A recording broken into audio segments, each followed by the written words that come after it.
Originally খারাপ লোক, একবার 100 ভিতরে 100 খারাপ লোক। নাহলে একটা ভালো লোক, একটা ভদ্র মেয়ের কেউ এসিড মারে না। এসিড মারার পিছনে একটা রহস্য আছে। এবং সে 1 নম্বর বিয়ে করছে, সেটা চলে গেছে, 2 নম্বর বিয়ে করছে, সেটা চলে গেছে, 3 নম্বর বিয়ে করছে, সেটা চলে গেছে, 4 নম্বর বিয়ে করছে, সেটা চলে গেছে, 5 নম্বরে করছে আমাদের রাসেল মিয়া। 5 নম্বর হলো তার রাসেল মিয়া, 6 নম্বর হলো আকাশ নিবিড়। না না 6 নম্বর আপনি জানেন না, সেটা না, আমরা জানি 6 নম্বর, আমাদের কাছে লিস্ট 6 নম্বর। 6 নম্বরে হলো আপনার হলো আকাশ নিবিড়। তাহলে রাসেল মিয়ার সাথে সে ডিভোর্স না হইতে আবার আকাশ নিবিড়। এখন 7 নম্বরে আবার যা দেখি যে আমাদের একজন বিশাল প্রযোজক মুন্না ভাইয়ের সাথে সে বিভিন্ন জায়গায় বিভিন্ন ক্লোজ ছবি কিংবা বিভিন্ন জায়গায় সাক্ষাৎকার দিতে আছে।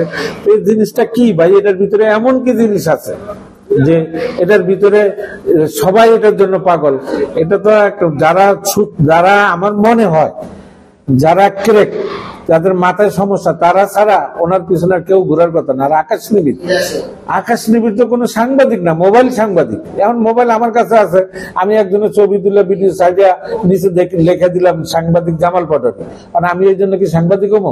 আকাশ নিবিড় ডেকে না, তার সে মিডিয়ার কি জিনিস তার নিয়ে যে এত আলোচনা হইতেছে। সে সাকিবের চ্যালেঞ্জ করে, সাকিবের জুতা টানার জন্য আকাশ নিবিড় থেকে অনেক বড় বড় লোক তার পিছনে ঘুরে।